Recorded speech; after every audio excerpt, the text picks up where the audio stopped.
Alors Factory 87, c'est déjà c'est mon atelier, mais c'est surtout un lieu de partage, d'échange artistique, d'émulation. La Factory, c'est une colocation d'artistes. Un groupe d'amis, un lieu atypique et un jardin. Voilà. La Factory, elle m'apporte surtout un espace et surtout des échanges avec d'autres artistes. On arrive à se comprendre peut-être mieux entre nous qu'avec le reste du monde.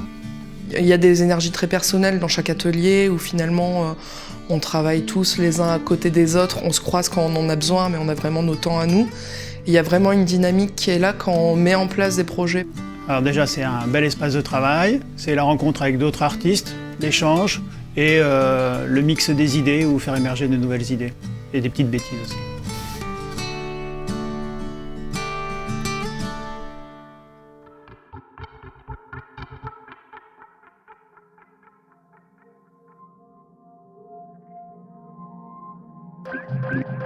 Alors moi je suis Aurélien Morinière, je suis artiste peintre, je fais de la peinture à l'huile. Alors mon travail s'appuie beaucoup sur l'inconscient, sur quelque chose qui serait onirique. Alors j'utilise un vocabulaire qui est très lié à la nature, qui met en scène l'humain, mais dans la nature, pour exprimer justement ce que c'est la nature profonde de l'humain. Le végétal, l'animal, la sauvagerie, la sensualité, la mort, la vie aussi dans ce qu'elle peut avoir de fulgurant et de pulsionnel, et des symboliques liées au paganisme, même si je suis quelqu'un qui n'est pas croyant. C'est un vocabulaire qui évoque une poésie qui me parle beaucoup. Quand je commence une peinture, j'ai déjà une image qui est apparue, c'est comme une vision un peu, qui est provoquée par des promenades en forêt, des nuits dans la forêt, des séances photos, toujours dans la nature, et qui vont faire naître une image dans mon esprit. Et quand je me mets à peindre, j'ai cette vision-là. Mais une fois le travail engagé sur la toile, c'est de l'improvisation, je laisse, voilà, c'est comme du dessin automatique. Je ne suis pas angoissé par l'étape de réalisation. Je suis plus habité par ce qui se passe avant. Et quand c'est la réalisation, c'est une sorte d'exutoire et de catharsis, quoi. Je me libère de quelque chose à ce moment-là. Si on me posait la question devant cette exposition, devant mes toiles, mais qu'est-ce que vous avez voulu raconter? Je dirais, mais ça, c'est pas important. Par contre, ce que ça vous raconte à vous, ça c'est important et ça a au moins autant d'importance, voire plus en fait, que ce que ça m'a dit moi quand je l'ai réalisé.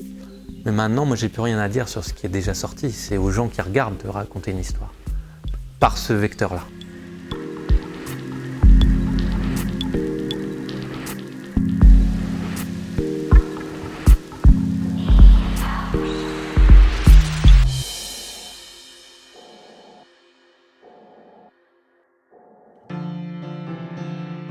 Donc je m'appelle Hérault Antonin, je suis à la Facto depuis 2013, donc j'étais là au tout début, et je suis doreur sur bois.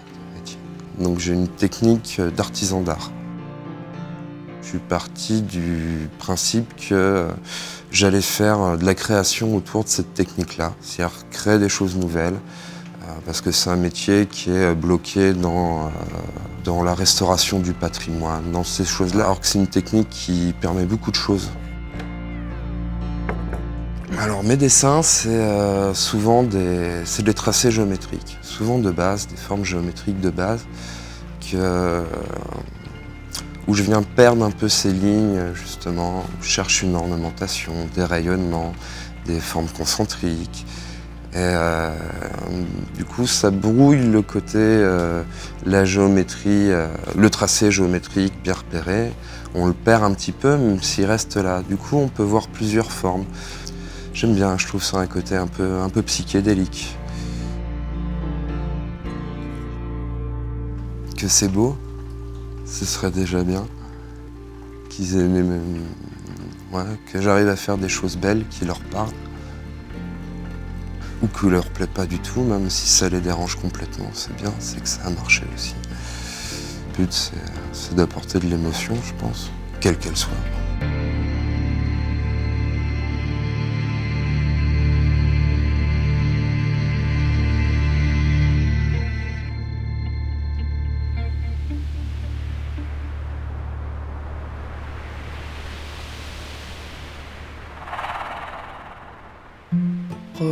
Je m'appelle Lydia Lelon, je suis artiste plasticienne, je fais plus principalement de la sculpture et ça va bientôt faire 3 ans que je suis à la Factory 87. Donc moi je travaille sur des questions de forme, c'est souvent des formes qui sont extraites de l'architecture, de l'espace urbain, l'espace maritime. En fait, je me déplace beaucoup et au bout d'un certain moment, ça peut être des semaines, des mois, des fois c'est des années, je me remémore une forme ou deux de voyage que je retraduis plastiquement. J'utilise principalement le bois, mais aussi d'autres éléments. Et je travaille tout ça avec des techniques proches de l'artisanat. Et il y a aussi un rapport à la couleur dans mes sculptures, qui est en lien avec le moment où je rencontre ces formes en fait, dans l'espace public. Mes pièces, en général, ça se fait sur 1 ou 2 mois. Donc j'ai pas une production hyper dense, très lente, mais en même temps très rythmée. Je mets beaucoup de musique pour travailler. Donc y a toutes ces émotions-là. Et puis à un moment, automatiquement, y a de la joie quand ça se monte, quand je vois qu'il y a quelque chose qui tient aussi, simplement que ça tient dans l'espace, parce que je vois pas les éléments finis tant que c'est pas peint et assemblé. La plupart du temps, donc il y a une espèce de découverte à la fin qui est plutôt un moment de joie, quoi. Voilà. N'essayez pas de comprendre ce que j'ai voulu faire et ce que j'ai voulu dire à travers les formes qui vont être présentées, mais vous essayez de voir à quoi ça vous fait penser, sur quoi ça vous emmène, parce que moi c'est comme ça que je les vois et c'est ce qui me permet d'en faire une sorte de carnet de ma vie.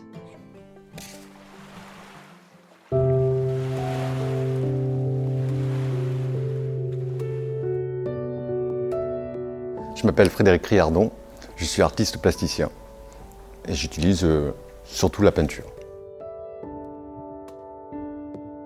Alors, pour décrire mon travail, c'est assez difficile parce que j'ai des pratiques différentes, des matériaux, des supports différents. Et ce qui unit tout ça, ce travail, c'est en fait le support et l'image. J'ai une idée d'image où j'ai un support et j'essaye d'avoir une relation entre les deux. Les thématiques, ça peut être l'actualité ou l'environnement, ou c'est plutôt le monde extérieur plutôt que ça vient de moi-même. Voilà, c'est ma façon de voir et de, en fait, synthétiser. Au début, dans ma pratique, c'était des lâcher-prise. Et après, j'ai eu besoin de peut-être plus intellectualiser et donner une direction. J'aime pas laisser libre recours entièrement à ce que va imaginer le spectateur. C'est un peu didactique quand même. Qu'est-ce qui va me satisfaire, c'est quand j'aurai la projection dans ma tête, je la vois avec mes yeux. Et si ça correspond à ce que j'ai voulu dire, je suis content de moi. Voilà. Et ça procure beaucoup de plaisir.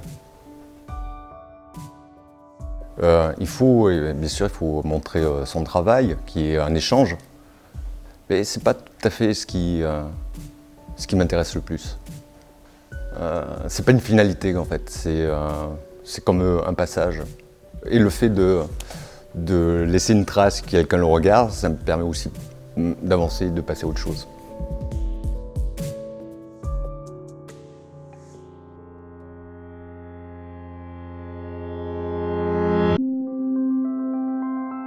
Julien Valaja, je fais des vitraux depuis une vingtaine d'années et je suis à la Factory depuis 3 ans maintenant. Vraiment, depuis que j'ai commencé le vitrail à l'âge de 16 ans, j'ai vu l'importance du hasard dans un parcours. Certains disent synchronicité même. Donc c'est des concours de circonstances. Et c'est ce concours de circonstances qui m'a fait basculer dans la quête un petit peu du sens du métier du verrier. pourquoi est-ce que j'ai trouvé une tonne de verre noir? Et donc en fait, c'était très certainement un travail qui flirte un petit peu avec l'alchimie, où il faut transformer une matière grossière et obscure en quelque chose de plus lumineux et plus subtil. De la même manière, quand on transforme la matière, on travaille sur son propre état d'esprit.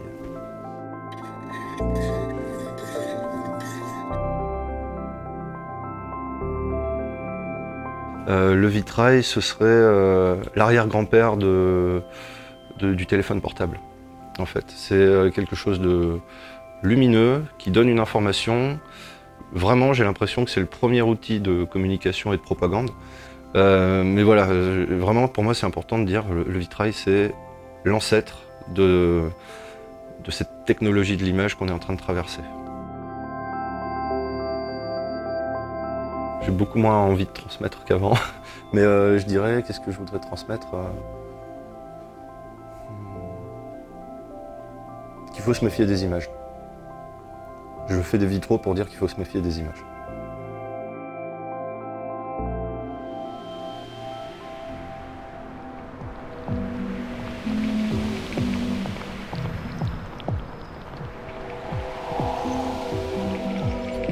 Je suis Ludovic Malégol, je suis à la Factory depuis juin 2016 et mon projet c'est d'utiliser les robots pour l'architecture, l'art et le design. J'ai un laboratoire d'expérimentation et mon but c'est de fabriquer des outils qu'on peut greffer sur le robot de façon à faciliter la réalisation d'œuvres pour les artistes. Le but c'est d'imiter la nature avec la haute technologie, en essayant de la reproduire, mais de reproduire ses mécanismes de formation ou ses mécanismes de croissance.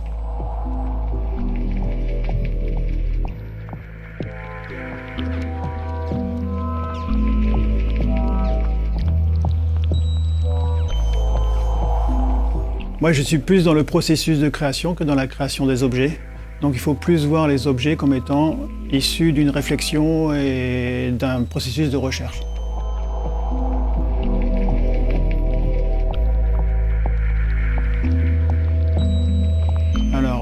Moi, mon projet, c'est de programmer les formes de façon à ce que le robot puisse les dessiner. Et je programme plutôt que je dessine parce qu'en créant des algorithmes de génération de formes, je vais pouvoir générer des formes auxquelles je ne m'attendais pas.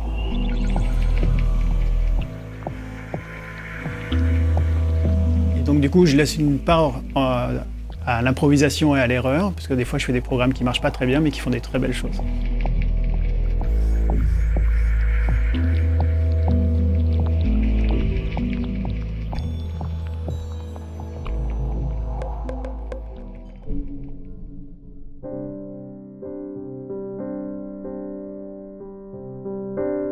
Donc je m'appelle Benoît Rocher, je suis artiste peintre, plutôt axé sur de la peinture à l'huile, peinture au couteau. Et je suis à la Factory depuis 3 ans maintenant.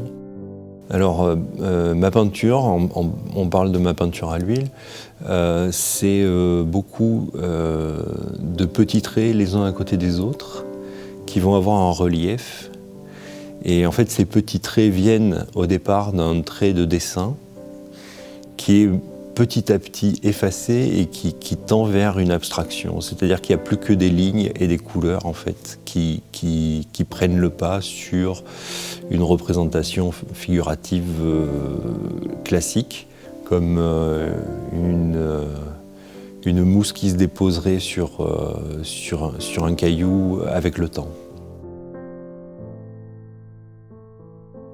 Les petits traits dont je parle, ils sont posés les uns à côté des autres, de façon rythmée, et ça permet de rentrer dans une espèce de transe, quelque chose où on perd un peu la conscience du réel. Je suis un peu absent, et c'est là qu'il se passe des choses pour moi. Après, clairement, je peins ma vie, mes émotions, ce que je vis dans tous les jours, quoi. Donc j'ai des sensations fortes parce que je suis sur des relations émotionnelles, y compris avec ma toile, quoi, avec ma peinture. La peinture, c'est un échappatoire et c'est aussi une thérapie, quelque chose qui soigne, ouais, qui referme les plaies et qui fait du bien.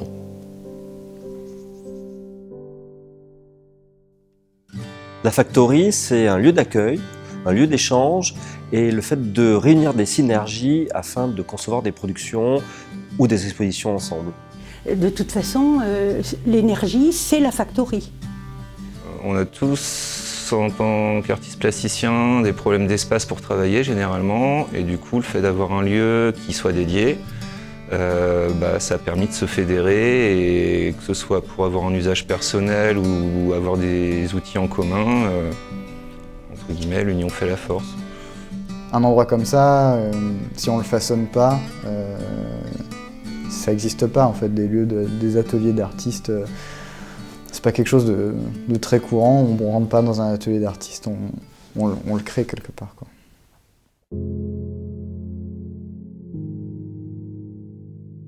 Je suis Théophile Bachet, je peins sous le nom de Sheba et je suis à Factory depuis 2015.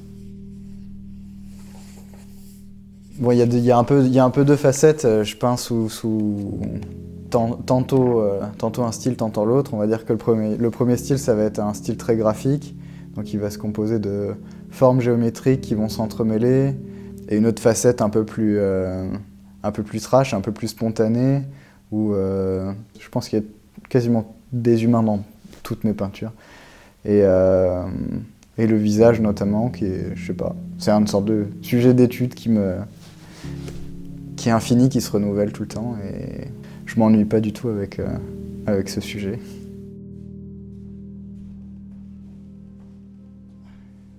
Quand je travaille, c'est très introspectif, quoi. Je prends mon truc, souvent j'ai préparé une esquisse en amont, j'ai toujours quelque chose en tête. Il y a un peu deux manières, soit je pars d'une esquisse, un dessin que j'ai fait, et je vais d'abord le reproduire sur la toile et le peindre, soit je vais directement faire un montage à l'ordinateur pour avoir déjà une composition qui est plaisante, et ça me permet d'avoir ma construction qui tient, et ensuite il y a toute la liberté de la peinture qui est derrière, quoi.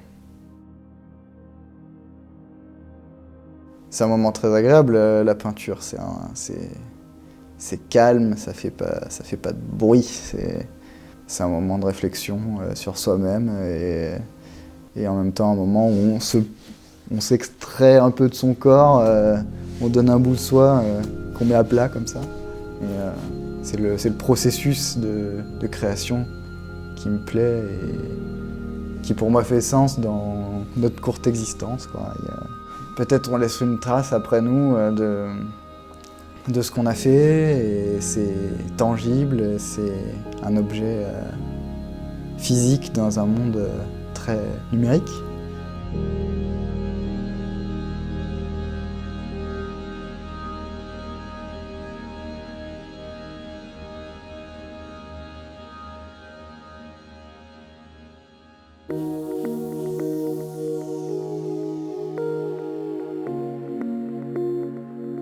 Je m'appelle Stéphane Lhomme, je suis dessinateur et je suis à la Factory depuis 3 ans.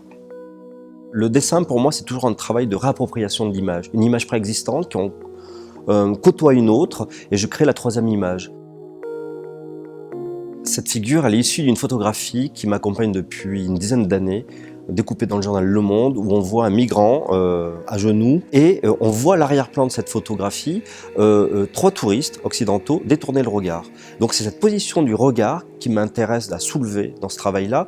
En même temps, je tombe sur un texte de Conrad qui s'appelle Emile Foster et que j'ai fait traduire en braille. Et du braille, j'en suis arrivé à un effet purement visuel qui passe par des figures qui sont au départ des signes très proches de l'écriture et qui s'émancipent de plus en plus de cette forme initiale pour devenir, à proprement parler, des personnages.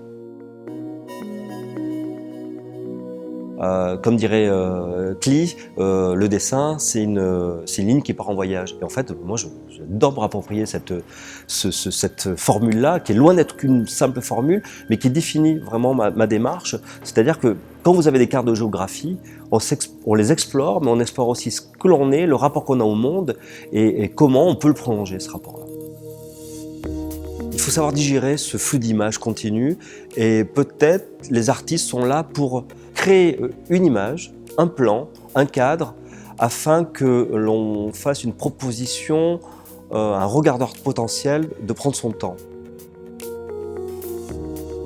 Pourquoi on crée en fait? Je crois que c'est toujours assez insatisfaisant, du moins insuffisant ce qu'on produit. Il faut toujours aller un peu plus loin. Il faut continuer en fait. Il faut toujours prolonger un mouvement en espérant que celui-ci soit capté par un regard extérieur.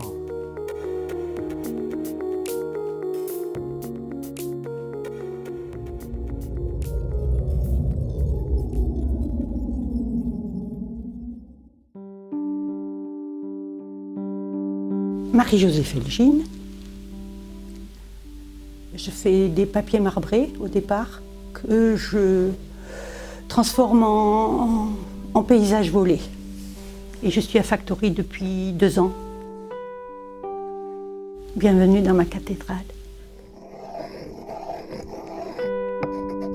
Je n'ai pas bougé dans ma vie, j'ai pas voyagé, j'ai déménagé quelques fois comme tout un chacun. Mais moi, mes voyages, ils sont sur la cuve, sur cette cuve. Donc je voyage et je fais mes paysages qui deviennent statiques.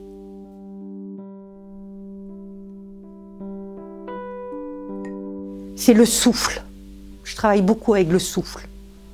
Dans le mouvement, de la façon dont je mélange les couleurs, je reste dans mon souffle à moi. Ce sont des paysages qui ne bougent pas, puisque ils sont fixés sur le papier. Mais dans ma tête, ils me font voyager.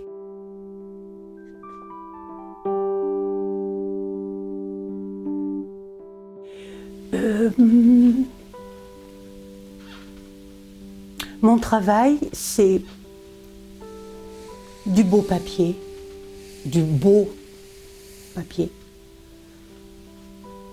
des pigments purs,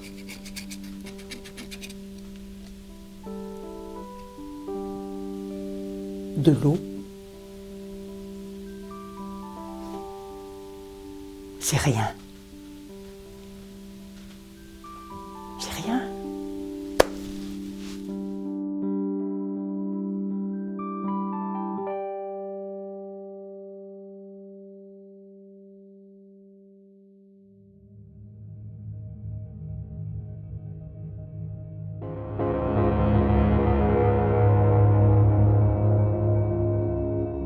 Bonjour, je suis GR, je suis artiste plasticien et ça va faire 5 ans que je suis à la Factory 87.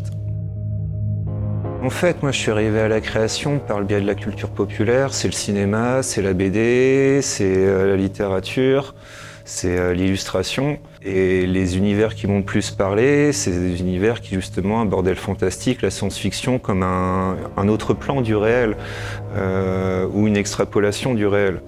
Et du coup, dans mon travail, c'est ça que j'ai voulu retranscrire, puisque c'est ça qui m'anime, donc c'est l'esthétique qui m'a influencé, c'est celle que je redéveloppe dans un autre plan. Et en même temps, il y a un jeu avec la matière, quelque chose de beaucoup plus personnel, parce que c'est une réponse existentielle, l'acte créatif à mon sens. Pourquoi tu le fais? C'est parce qu'à un moment donné, il y a eu ce besoin de mettre une forme de l'esprit, une forme visuelle, une émotion qui a pris forme mentalement, besoin de l'ancrer dans la matière. C'est un engagement de l'être, c'est un engagement de l'âme, c'est quelque chose où tu te donnes entièrement. Et après, je suis un condensé de mes influences. Et mes influences, elles sont passées par toute cette culture populaire que j'ai citée et aussi par une réflexion sur le sacré. C'est le sacré dans le sens où qu'est-ce qui donne encore sens, qu'est-ce qui touche encore aux tripes et à l'âme dans notre société, alors qu'on a tout désacralisé justement.